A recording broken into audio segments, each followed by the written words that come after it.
Le pays a enregistré un nombre record de 55 000 nouveaux cas dimanche, amenant le total à plus de 2,6 millions.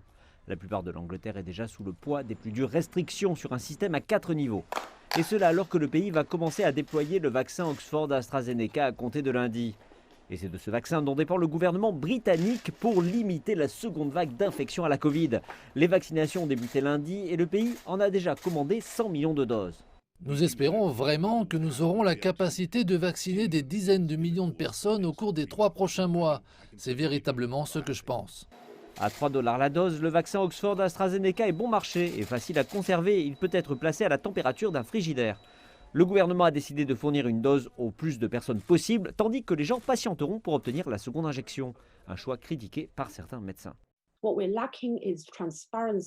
Ce que nous manquons en transparence est de savoir quand et où les vaccins seront livrés.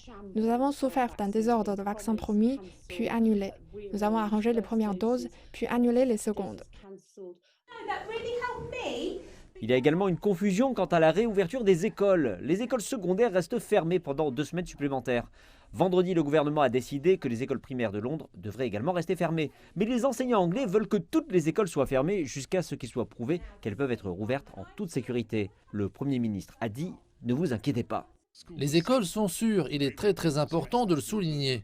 La menace, le risque pour les enfants, pour les plus jeunes, est très faible. En effet, les scientifiques attestent continuellement de cela, le risque pour le personnel est très faible. Mais cela ne suffit pas à convaincre la ville de Liverpool dans le nord-ouest du pays. Ses conseillers municipaux réclament un 3e confinement national pour contenir la variante hautement transmissible de la Covid-19. Johnson n'a pas écarté cette possibilité. C'est peut-être ce que l'on devra faire au cours des prochaines semaines, un renforcement des mesures dans diverses parties du pays. Je ne suis pas contre cela. Et il semble que de nombreuses personnes dans le pays pourraient également accepter cette décision. Un long hiver à passer confiné.